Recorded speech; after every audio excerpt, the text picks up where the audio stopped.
A few months ago, I found myself in a position you are probably very familiar with. It was 11:30 p.m. on a Sunday. I was staring at a blank screen trying to write, feeling absolutely nothing but resentment.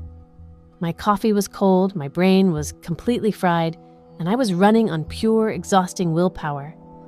I had told myself that this was the month I was finally going to build a consistent daily writing routine. Instead, I was on day 4 and I was already looking for an excuse to quit and watch Netflix.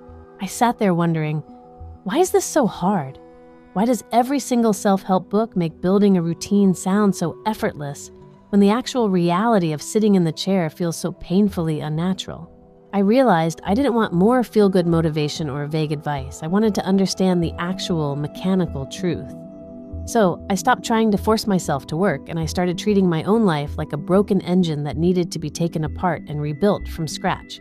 And what I discovered over the next 30 days completely changed how I view human behavior. The first thing I did was look at the math. I wanted to know why we fail. When you look at data on gym attendance, an incredible 80% of new members drop out by February. We assume it's because those people just lack discipline. But as I dug deeper into behavioral studies, I found a massive universal myth that almost all of us have been fed. The idea that it takes 21 days to form a habit. When researchers actually tracked people trying to build daily habits, they found it could take anywhere from 18 to 254 days, with the average baseline landing somewhere around 66 days. Think about what that means. For the first 2 months, doing something new is inherently exhausting. It requires immense conscious energy. Willpower is a finite battery that drains every time you make a decision. Expecting yourself to suddenly execute a 1-hour daily routine out of nowhere is like trying to drive a car with a fuel tank that empties every single morning.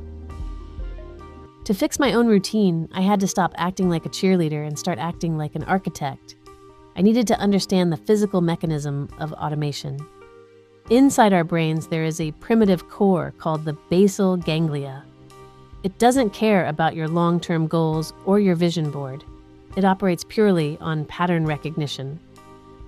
Back in the 1990s, MIT researchers found that this region automates our lives using a continuous 4-stage loop: a cue, a craving, a routine, and a reward. When I looked at my own failed attempts, my mistake was glaringly obvious.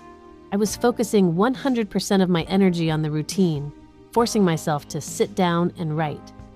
But I had left the cue completely to chance.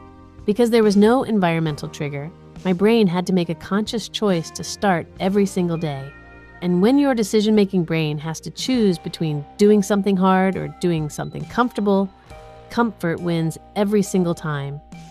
So I changed the design. I used a method called habit stacking. I anchored my new routine onto an action that was already hardwired into my morning. My new rule became, after I pour my morning coffee, I will immediately open my notebook. No thinking or debating. The coffee was the key that turned the engine on. But even with a clear trigger, I still hit a wall. Some days the friction was just too high, and that's when I had to take the most humbling step of the entire process. I had to make the habit stupid small. Stanford behavior research proves that the size of a habit on day 1 is the single biggest predictor of whether it survives. So I stripped away all my pride. My daily writing target was no longer a page or a chapter, it was 1 sentence. If you want to exercise, your daily target is just putting your shoes on. If you want to meditate, it's 3 deep breaths. It sounds ridiculous, but there is a profound reason for it. In the first 30 days, your goal is not progress. Your goal is purely installation. You are training your brain to recognize the loop, not mastering the skill. Once the neural pathway is locked in, scaling it up is easy. To cement this, I got a physical piece of paper and a pen. Phone apps don't work because they lack psychological friction and introduce distractions. Every single day, I wrote my 1 sentence. I physically marked X on that page.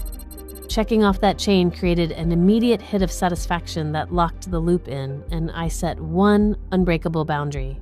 Never miss twice. Missing once is an accident. Missing twice is the official birth of a new bad pattern. As the weeks went by, something incredible happened. The friction vanished. The act of opening the notebook after my morning coffee became as natural as brushing my teeth. I wasn't using willpower anymore. I had successfully automated the behavior. I realized that the biggest reason we fail isn't a lack of desire, it's just that we've been given the wrong instructions. While I was going through this experiment, I wrote down all the timelines, the specific daily rollout phases, and the clean tracking charts I used so I wouldn't lose my own notes. I put that entire document in a link in the description. It is completely free, and you can just print out the 30-day log on page 7 if you want to copy the exact layout I used.